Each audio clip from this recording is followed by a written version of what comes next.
पापा क्या मैं उतनी ही खुश रहूंगी जितनी मम्मी इस घर में खुश हैं? तुम्हें कितनी बार बताया है मेरे तैयार होने से पहले मेरा नाश्ता तैयार हो जाना चाहिए। शादी के 25 सालों बाद भी मुझे क्यों बार बार एक ही बात बतानी पड़ती है? सुमन, तुम्हें क्या है? तुम तो आराम से घर पर रहोगी, मुझे काम पर जाना पड़ता है। तुम हो कि हमेशा बेवकूफों जैसी हरकत करती हो। अगर तुम ये जानबूझकर करती हो तो याद रखना मुझसे बुरा कोई नहीं होगा। आज भी रोहित का पारा चढ़ा हुआ था। इन कटु शब्दों में अपना गुस्सा उतारते हुए, गीला तौलिया कुर्सी पर फेंकते हुए रोहित गुस्से से सुमन की तरफ देखने लगा। सुमन के लिए रोहित का ये बेवजह का गुस्सा कोई नई बात नहीं थी। वो महीने में 3-4 बार ऐसे ही सुमन पर बरस पड़ता था। पहले पहले सुमन उसका विरोध किया करती थी, लेकिन जब कई सालों तक रोहित में कोई बदलाव नहीं दिखा तो सुमन ने खुद को ही बदल दिया। अब रोहित के कुछ भी कहने से सुमन को कोई फर्क नहीं पड़ता था। रोहित की हर बात वो चुपचाप सिर नीचे झुकाए सुन लेती थी। शादी के पहले 5 साल तक सुमन ने पूरी कोशिश की थी कि रोहित को बदला जाए, लेकिन फालतू का गुस्सा करना और बाद में सुमन को भला बुरा कहना, यह मानो जैसे उसकी आदत बन गई थी। कोई भी वाद विवाद होता तो रोहित सीधा सुमन को बोल देता, अगर मैं तुम्हें अच्छा नहीं लगता तो क्यों नहीं चली जाती अपने मायके? क्यों रहती हो मेरे साथ? इतना सब कुछ होने के बावजूद सुमन रोहित के साथ रहती थी क्योंकि उसे अपनी बेटी की फिक्र थी। और वह जाती भी तो कहा। अपने बूढ़े हो चुके माँ बाप को इस उम्र में परेशान करना वह नहीं चाहती थी। समाज और लोग क्या कहेंगे, ये भी तो उसे देखना था। वह इतनी पढ़ी लिखी भी तो नहीं थी कि खुद जाकर कोई नौकरी कर सके, अपना और अपनी बेटी का पालन पोषण कर सके। सुमन को अब अपनी फिक्र नहीं थी, उसको फिक्र थी तो बस अपनी शादी लायक हो रही बेटी की। सुमन नहीं चाहती थी कि पति पत्नी के झगड़े की वजह से काव्या डिस्टर्ब हो। काव्या की पढ़ाई पूरी हो चुकी थी, उसके लिए अब शादी के रिश्ते आने लगे थे। कई रिश्तों को काव्या ठुकरा चुकी थी। 2-3 महीने बाद एक अच्छा रिश्ता आया। रिश्तेदारों और पहचान के लोगों ने भी लड़के के बहुत गुणगान किए थे। रोहित एक शाम अपनी बेटी के पास बैठकर उसे बताने लगा, काव्या बहुत अच्छा लड़का है, पढ़ा लिखा है, बड़ा घर है, बहुत अच्छी नौकरी है। ऐसे रिश्ते बार बार नहीं आते बेटा, इस बार मना मत करना। काव्या अपने पिता से ज्यादा बात नहीं करती थी, शायद डरती थी या शायद नफरत करती थी, लेकिन आज वो अपनी पूरी हिम्मत इकट्ठा कर बोली, मुझे अभी शादी नहीं करनी है पापा, मैं नौकरी करना चाहती हूँ, खुद अपने पैरों पर खड़ी होना चाहती हूँ। हाँ तो उसमें क्या बड़ी बात है, मैंने लड़के से बात की है, वह तुम्हें किसी बात के लिए नहीं रोकेगा। तुम शादी के बाद भी नौकरी कर सकती हो, वह तुम्हें नौकरी के लिए परमिशन दे देगा। रोहित बोला, मेरा नौकरी करना या ना करना उसकी परमिशन पर क्यों डिपेंड रहेगा पापा? काव्या ने पूछा, मैं कह रहा हूँ ना, तुम्हें किसी भी चीज की कमी नहीं होगी वहाँ। ऐसे रिश्ते बार बार नहीं आते, इसे ठुकरा मत, बहुत खुश रहोगी तुम वहाँ।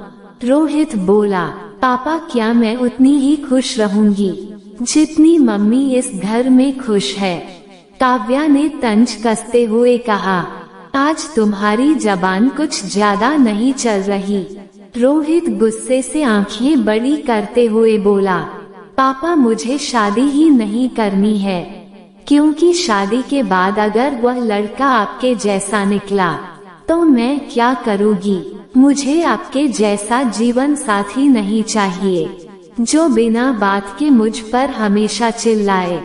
मुझे कुछ भी अपनी पसंद का लेना हो तो 10 बार सोचना पड़े, कहीं वह नाराज न हो जाए। मेरी तबीयत कैसी भी हो, उसे परवाह न हो। रोटी थोड़ी सी मोटी बन जाए तो घर सर पर उठा ले। उसकी चेकबुक ना मिले तो भी मेरा ही दोष निकाले, और हर छोटी मोटी बात पर मुझे मायके जाने के लिए कहे। काव्या ने अपना दिल खाली करते हुए पापा से सब कह दिया। रोहित का गुस्सा 7वें आसमान पर था, लेकिन उसके मुंह से एक भी शब्द नहीं फूट रहा था। वो काव्या की बातें सुन रहा था। काव्या उतना ही बोलकर चुप नहीं हुई। आज पहली बार वह अपने पापा के सामने इतना कुछ बोल रही थी। पापा, आपने माँ के साथ हमेशा गलत व्यवहार किया है। आप अपने ऑफिस का गुस्सा बिना सोचे समझे माँ पर उतार देते हैं। कभी इस बात की परवाह भी नहीं करते कि उन्हें कैसा लगता होगा। आपकी बात सुन सुनकर माँ ने अपना स्वाभिमान खो दिया। रोहित आज पहली बार आपने किए बर्तावों को महसूस कर पा रहा था। वो इतना ही बोल पाया, जो तुम्हारा मन है वो करो, मैं तो इतना बुरा हूँ ना। काव्या ने रोहित का हाथ पकड़ा और बोली, पापा, मुझे सिर्फ एक सवाल का जवाब दे दो। क्या आप चाहेंगे कि मेरा पति आपके जैसा हो?